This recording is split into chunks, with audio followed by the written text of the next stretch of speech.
For more of this kind of content, you can subscribe to the channel, like the video, and leave a comment. The acid rain fell in sheets.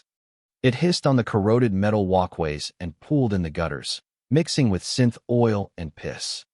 A typical night in Sector 7.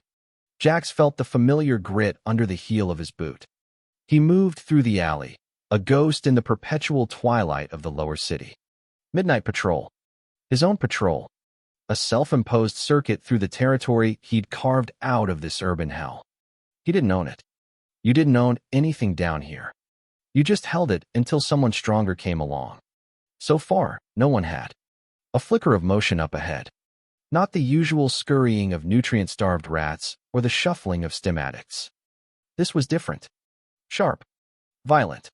He flattened himself against a rusted delivery truck, the cold metal seeping through his jacket. He drew the heavy pistol from its thigh holster. The weapon was old, scarred, but meticulously maintained. Like him. Voices cut through the drumming of the rain. Corporate security. He recognized the clipped, sterile tones. Arclight Industries. Bullies in shiny armor, used to kicking down doors and getting their way. Cornered, sliver. Nowhere left to run. Sliver. A slang term for her kind. He peered around the edge of the truck. 3 of them. Clad in black polymer armor, visors glowing a soft, menacing blue. They had someone pinned in the back of the alley, a dead end blocked by a mountain of discarded shipping containers. A woman. She was tall, impossibly so. Even backed against the wall, she radiated a furious energy that made the armed men hesitate. Her skin had a faint, pearlescent sheen under the flickering neon signs, catching the light in shades of pale lavender and gray. Her hair was a cascade of pure white, plastered to her face by the rain. And her eyes. Her eyes burned with a cold, silver fire. She was injured. A dark stain spread across her side, the fabric of her simple tunic torn. The blood that dripped to the grimy pavement wasn't red. It was the color of mercury. She held a shard of broken metal in one hand, a makeshift knife. Her knuckles were white. "Your compliance is requested," the lead enforcer said, his voice a flat monotone from his helmet speaker. He raised his pulse rifle. She snarled. It wasn't a human sound. It was a low, guttural threat that promised pain. Jack sighed. This was his alley. His quiet corner of the sewer. And they were making a mess. He moved. Not with a bang, but with the silence he'd learned in forgotten wars on forgotten moons. The enforcer on the right went down first. Jax's arm wrapped around his throat, a combat knife finding the soft seal at the base of the helmet. A quick, brutal twist. A gurgle. The armored body slumped to the ground without a sound. The other 2 spun around, surprised. That was their mistake. Jax was already moving on the second one. His pistol came up, not to fire, but as a blunt instrument. The butt of it cracked against the enforcer's visor, shattering the reinforced plexiglass. He drove the man backward, slamming his head into the brick wall. Once. Twice. A wet crunch. The second man fell. The lead enforcer finally brought his rifle to bear. Too slow. Jax kicked the rifle, sending it spinning away into a puddle. He closed the distance in a single step, his fist connecting with the man's jaw. The helmet absorbed some of the impact, but not all of it. The enforcer staggered. Jax didn't give him a chance to recover. He grabbed the man's head, twisted sharply, and felt the snap of vertebrae. The last body dropped. Silence returned to the alley, broken only by the rain. 3 men down in less than 10 seconds. It was brutally efficient. It was what he did best. He turned his attention to the woman. She hadn't moved. Her silver eyes were fixed on him, the makeshift knife still held tight in her grip. There was no gratitude in her gaze. Only suspicion. And a defiant, untamed pride. "I didn't need your help," she said. Her voice was low, musical, but laced with steel. Jax holstered his pistol. "Could have fooled me." He took a step closer. She tensed, raising the shard of metal. "Stay back." He stopped. He looked at the growing stain on her side. "You're losing blood. It is of no concern to you. It is when you're about to pass out in my alley," he countered, his tone flat. "Then I have to deal with the body." Her eyes narrowed. She swayed slightly, a barely perceptible tremor running through her tall frame. She was trying to hide it, but her strength was fading. Pride was a luxury you couldn't afford when you were bleeding out. He knew that from experience. "I will not be a burden," she insisted, her voice tight with pain. Too late for that. He closed the remaining distance before she could react. Her hand flashed out with the metal shard. He caught her wrist. His grip was like iron. Her strength was surprising, even in her weakened state. She fought him, a silent, desperate struggle. Her silver eyes blazed with fury. He looked down at her hand, then back up at her face. "Let go," he said. It wasn't a request. She stared at him for a long moment, her breath coming in ragged gasps. The fight seemed to drain from her all at once. Her fingers loosened, and the metal shard clattered to the wet ground. Her legs gave way. He caught her, pulling her against him. She was lighter than he expected, but dense with muscle. Her body was rigid with tension, even as she sagged against him. He could feel the heat of her, a furnace against the cold night. "I told you," he grunted, adjusting his grip. He slid one arm under her knees and the other behind her back, lifting her into his arms. She made a weak sound of protest, her head falling against his shoulder. "Put me down," she mumbled, the words slurring. "No." He carried her out of the alley, leaving the 3 bodies for the city's sanitation drones to find. They were just more garbage in a city built on it. He moved through the labyrinth of backstreets and walkways with a practiced ease. The building he lived in was an old industrial fabricator repurposed into low-grade housing. A concrete monolith that stabbed at the perpetually smoggy sky. The lift was broken, as usual. He took the stairs. 12 flights. The woman in his arms was a dead weight now. Unconscious. He didn't mind the climb. The burn in his legs was a familiar feeling. It kept him sharp. His apartment was at the end of a long, flickering corridor. The door was reinforced steel, with a maglock he'd installed himself. He keyed in the code with one hand, the door hissing open. He carried her inside and kicked it shut behind him. The lock engaged with a solid, reassuring thud. The place was Spartan. One large room, sectioned off by function. A sleeping mat in one corner. A small workstation with dismantled electronics in another. A kitchenette that was little more than a hot plate and a water purifier. No decorations. No personal touches. Everything was functional, practical, and gray. It was a bunker, not a home. He laid her down on the sleeping mat, his only piece of furniture that offered any comfort. Her white hair fanned out against the worn fabric. In the harsh light of the single overhead strip, her skin looked almost translucent. He knelt beside her and carefully cut away the torn fabric around her wound. It was a deep gash, likely from a plasma blade. Cauterized at the edges, but still bleeding sluggishly. He went to a storage locker and pulled out a medkit. It was military grade, filled with things you couldn't buy over the counter. He pulled on a pair of sterile gloves. He cleaned the wound first, his movements efficient and impersonal. She stirred, groaning softly, her face tight with pain. He ignored it. Pain was just a signal. You acknowledged it, then you worked through it. He took out a dermal regenerator. He hesitated for a second. Her physiology was different. He didn't know if this would help or harm her. He opted for the more basic tools. A suture kit. He began to stitch the wound closed, his fingers moving with a surgeon's precision. It was a slow, meticulous process. He focused on the task, blocking out everything else. The smell of antiseptic. The hiss of the rain against the reinforced window. The soft sound of her breathing. As he worked, he noticed the fine, almost invisible patterns on her skin. Faint, silvery lines that swirled across her torso like intricate tattoos. They seemed to shimmer, to shift in the light. He finished the last stitch and tied it off. He applied a sterile dressing, securing it with medical tape. It was a clean job. It would hold. He sat back on his heels, pulling off the gloves. She was still unconscious, her breathing slow and even. He looked at her, truly looked at her, for the first time. She was built like a predator. Lean muscle, long limbs. Even in repose, she looked dangerous. Her features were sharp, aristocratic. High cheekbones, a strong jaw, a mouth that looked like it was permanently set in a scowl. He wondered who she was, what she was running from, and why Arclight Industries wanted her so badly. It didn't matter. He'd brought her here. She was his problem now. He stood up and went to the window. He looked down at the city below, a sprawling grid of neon and shadow. A city that didn't care if you lived or died. He felt a strange sense of unease. His life was simple, ordered. He kept to himself. He didn't get involved. Tonight, he'd broken his own rules. He didn't know why.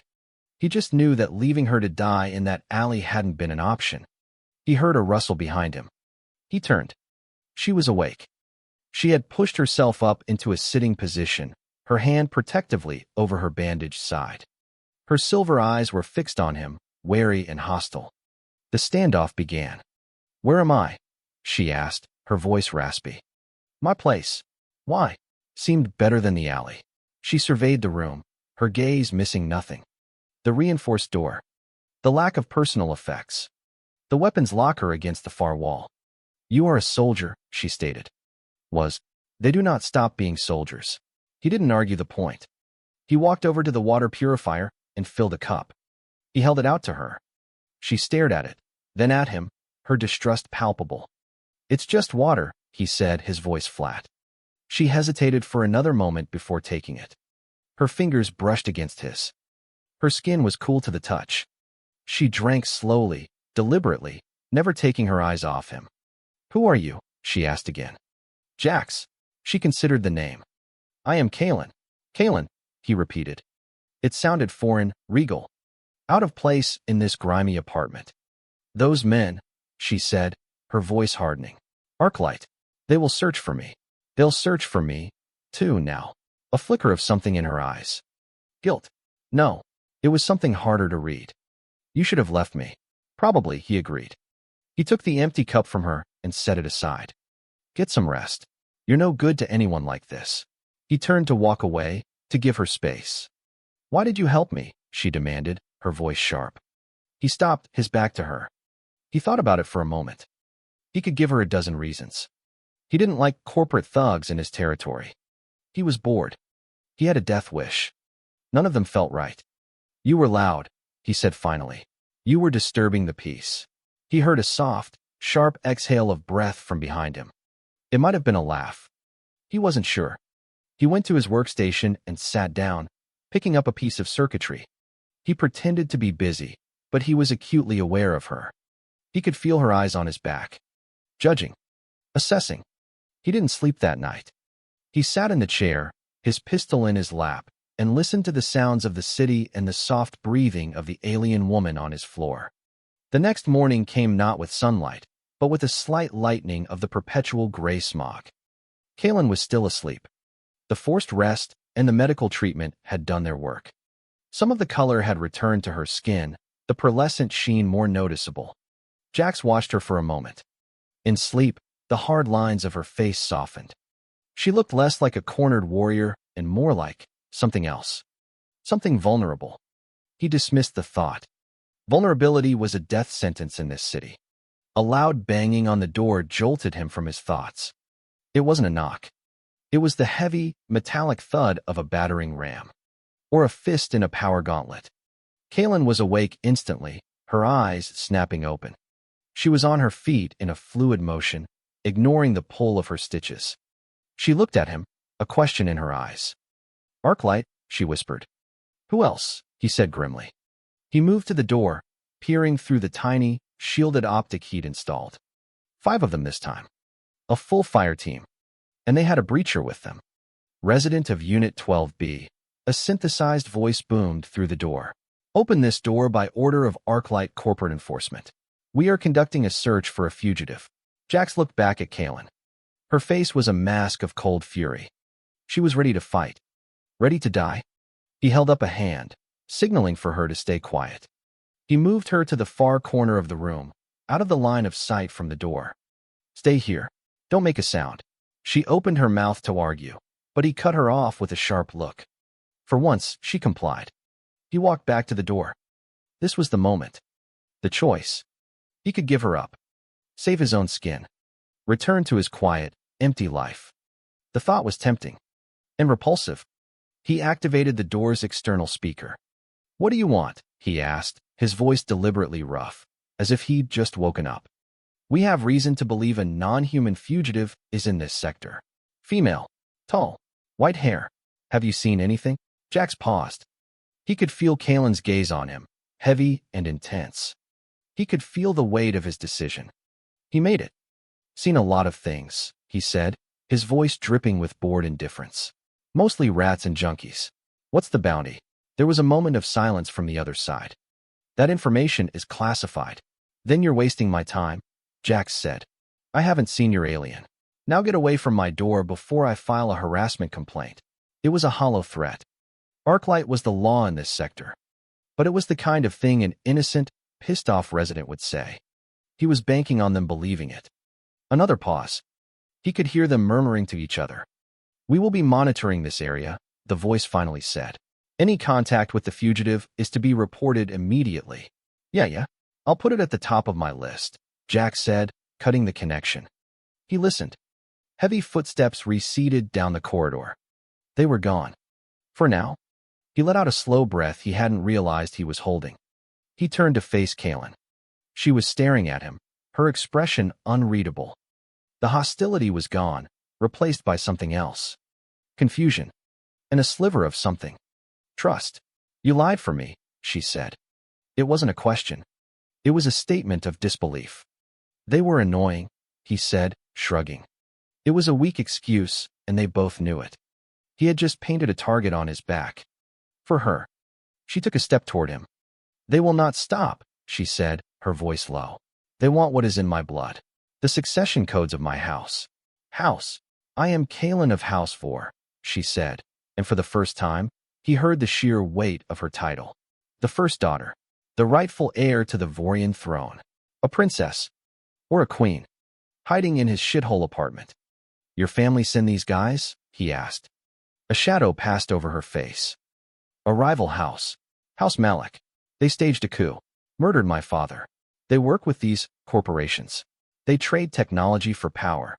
It was a story as old as time. Betrayal. Greed. Power. They need me," she continued, her voice tight with a cold rage. "And my sister. Together, our blood holds the key to the Imperial Command Network.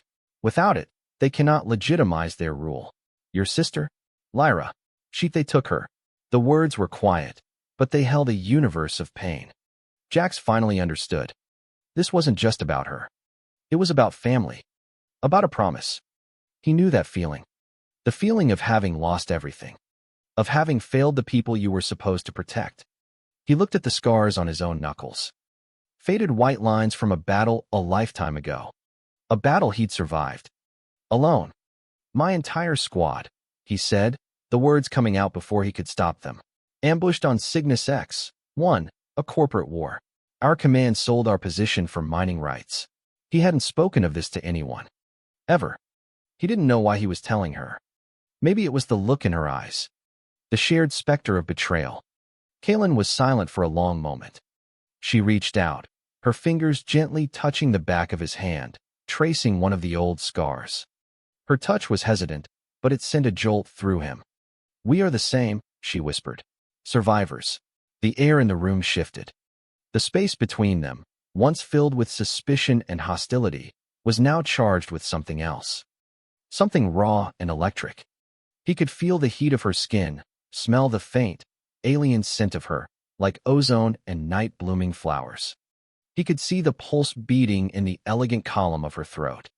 "You stare," she said, her voice a low murmur. She hadn't moved her hand. "You're hard to look away from," he admitted, his voice rough.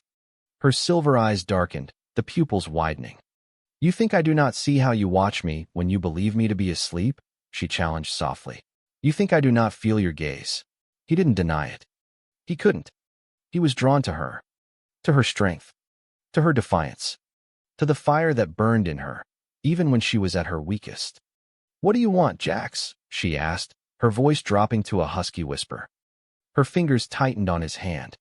The question hung in the air between them, heavy and dangerous. He knew what he wanted. He wanted to feel something other than the cold emptiness that had been his constant companion for years. He wanted the fire she carried to burn away his frost. He didn't answer with words. He leaned in and crashed his mouth against hers. It wasn't a gentle kiss. It was a collision. A desperate, brutal claiming. He expected her to fight him, to push him away. She didn't. She met his aggression with her own, her free hand coming up to tangle in his hair, pulling him closer. Her lips were soft, but her kiss was hard, demanding. It was a battle for dominance, a raw expression of all the violence and tension that had simmered between them from the moment they met. He backed her against the wall, his hands roaming her body, learning the unfamiliar landscape of her. The lean muscle of her back, the sharp angle of her hips. She clawed at his shirt, tearing the fabric, her nails scraping against his skin. It was a release. A surrender. A shared acknowledgement that the fragile truce they had built was not enough. They needed more. They needed to consume each other. He lifted her, her legs wrapping around his waist as he carried her the few steps to the sleeping mat. They fell onto it, a tangle of limbs and desperate breaths. There was no tenderness. There was only need. A raw, primal hunger to feel, to connect, to forget the worlds that were hunting them. It was violent. It was frantic. And it was exactly what they both needed. Afterward, they lay in the semi-darkness, their bodies slick with sweat, the silence of the room a stark contrast to the storm that had just passed. The rain had stopped. The city was quiet. Jax lay on his back, staring at the cracked ceiling. Kaylin was curled against his side, her head on his chest. He could feel the steady, slow rhythm of her heart against his ribs. "I don't do this," he said, the words feeling inadequate. He felt her shift, her head lifting so she could look at him. Her silver eyes were luminous in the dim light. "Nor I," she replied, her voice soft. "Among my people, such a joining is significant." He didn't know what to say to that. The dynamic had shifted. Irrevocably. She was no longer just a fugitive he was hiding. And he was no longer just her reluctant protector. They were something else. Something bound together by violence and a shared, desperate intimacy. An explosion rocked the building. Not a tremor from the city's depths. A deliberate, targeted blast. His door. The reinforced steel screamed as it was torn from its hinges. Jax was moving before the dust settled, shoving Kaylin behind him and grabbing his pistol from the floor. Arclight enforcers poured into the room, their helmet visors glowing blue in the haze. "They found us," Kaylin hissed. "They didn't like being lied to," Jax growled back. He opened fire. The first enforcer went down, a smoking hole in his chest plate. The others returned fire, pulse rounds tearing chunks of concrete from the walls. Jax grabbed Kaylin's arm, pulling her toward the back of the apartment. This way, his sanctuary was gone. His quiet life was shattered. He blew out the reinforced window with a targeted shot from his pistol. The wind and the noise of the city rushed in. He pointed to the fire escape. "Go." Kaylin didn't hesitate.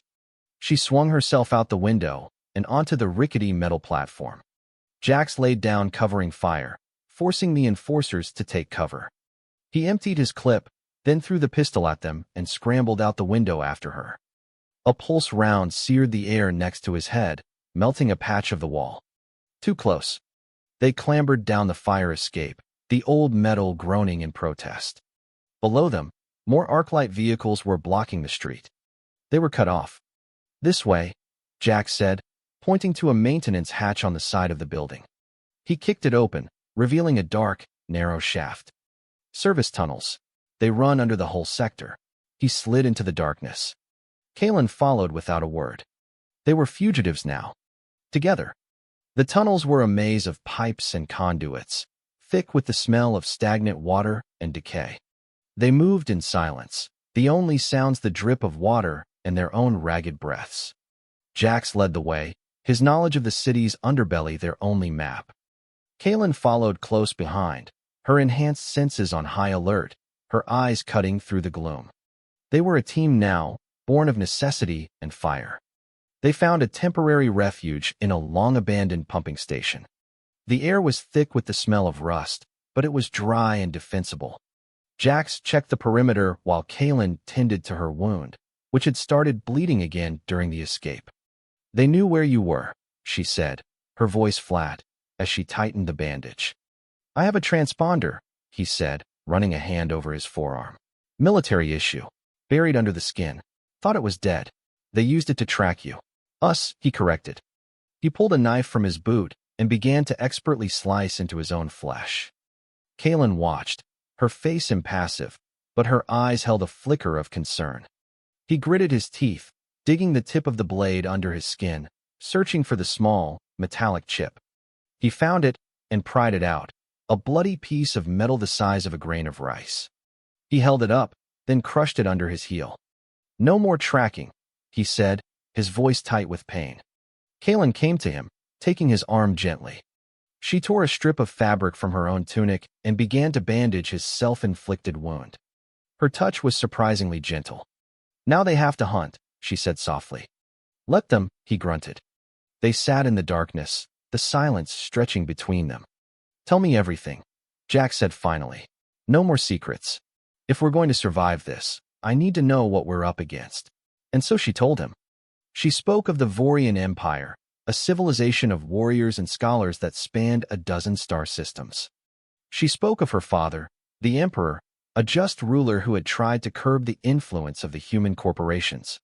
She spoke of Valerius of House Malak, her father's rival, a man consumed by ambition. Valerius made a deal with Arclight, she explained, her voice cold. He gave them access to our deep space mining routes. In exchange, they gave him the weapons and intelligence to stage his coup. And they helped him take your sister. She nodded, her jaw tight. Lyra is the strategist, the planner. I am the warrior. Together, we were to rule. She is my other half. Valerius knows this. He keeps her alive as leverage. And because he needs her to unlock our father's legacy, which is the Aegis command system. It controls the entire Imperial fleet. It is keyed to our bloodline, but requires two distinct genetic sequences to activate. Mine and hers. Jax finally saw the whole picture. This wasn't just a corporate manhunt. It was the key to an interstellar war. Where are they holding her, he asked. The Arclight Spire. Their regional headquarters. It is the most secure building in the sector. A fortress. Impenetrable. We can't keep running, Jax said, his mind already working, calculating angles, assessing risks. They have the resources. They'll find us eventually. What are you suggesting? Kaylin asked, though she already knew the answer. She could see it in his eyes. The cold, hard glint of a soldier planning an impossible attack. We stop running, he said, and we start hunting. A slow smile spread across Kaylin's face. It was a fierce, beautiful, terrifying thing. They have my sister, she said, her voice a low promise of violence. Then we get her back, he replied. The plan was insane. A two-person assault on a corporate skyscraper that was essentially a vertical army base. But insanity was a tool, like any other. You just had to know how to use it. Jax used what few resources he had left. Old contacts from his mercenary days. Markers called in from the city's underworld. He traded information, credits, and threats to acquire what they needed. Schematics of the Arclight Spire. Entry codes for the lower levels. Weapons. They spent 2 days in the pumping station, planning, preparing, and existing in the tense quiet between storms. They moved as a single unit, their actions synchronized, their words few. The physical intimacy they had shared had forged a new kind of connection between them. A bond of unspoken understanding. He would catch her watching him, her silver eyes filled with a new intensity. He knew he looked at her the same way. They were two broken, violent people who had found a mirror in each other. On the third night, they were ready. They moved through the service tunnels, emerging into a maintenance corridor deep in the foundation of the Arclight Spire. The air was different here. Clean, sterile, climate-controlled. It felt alien. Wrong. They bypassed the first few security checkpoints using the codes Jax had acquired. They moved up through the tower's guts, using service lifts and ventilation shafts. They were ghosts in the machine. Their first encounter was on the 40th floor. A two-man security patrol.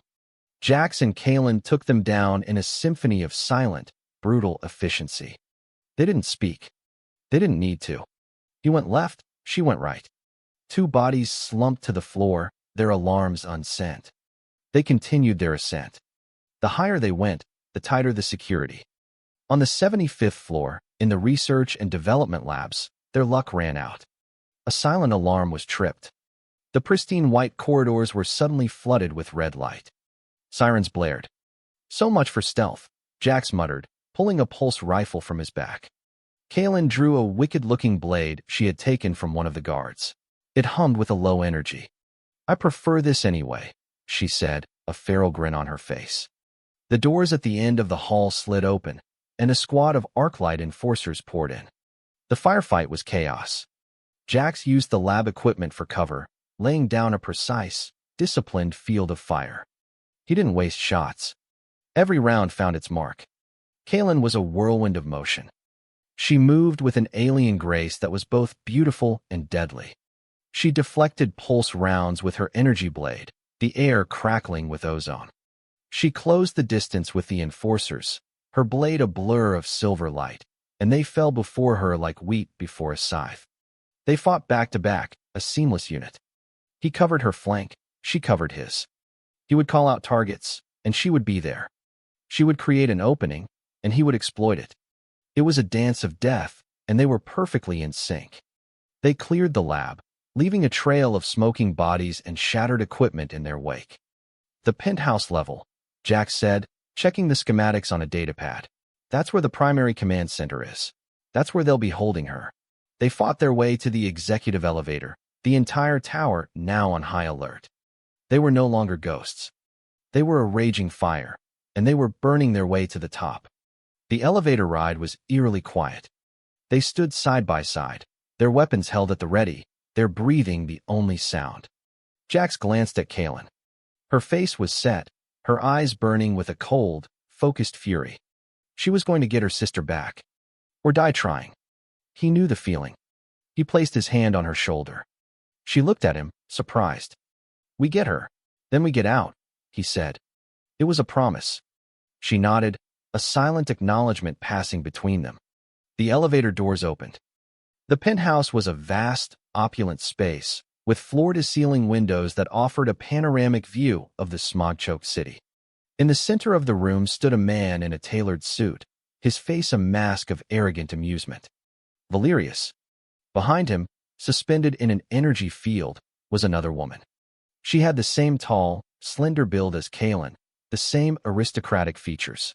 But her hair was the color of midnight, and her eyes, though filled with defiance, held the cool, calculating calm of a chess master. "Lyra." "Kaelin," Valerius said, his voice smooth and condescending. "I knew you would come. You were always so predictable." "Release my sister, Valerius," Kaelin snarled, taking a step forward. "All in good time," he said, gesturing to the dozen elite guards flanking him. "First, you will cooperate. You will give me your half of the Aegis Code." "Never," Valerius sighed theatrically. "So dramatic. Very well. Perhaps your pet will be more persuasive." He snapped his fingers. The guards raised their rifles. But they weren't aiming at Kaelin. They were aiming at Jax. "Kill him," Valerius ordered. Everything happened at once. Kaelin screamed, a sound of pure rage, and launched herself at Valerius. The guards opened fire on Jax. He dove for cover, but there was nowhere to go. He felt a searing, white-hot pain in his shoulder as a plasma bolt tore through him. The impact threw him to the ground, his rifle skittering away. His vision swam. The world dissolved into a blur of red and black. He saw Kaelin, a silver-white blur, cutting through the guards to get to him. He saw Valerius draw a pistol, aiming it not at Kaelin, but at her helpless sister. Kaelin was too far away. She had to choose. Save him, or save her sister. Jax gritted his teeth, fighting through the pain. He wouldn't be her weakness. He wouldn't be the reason she failed.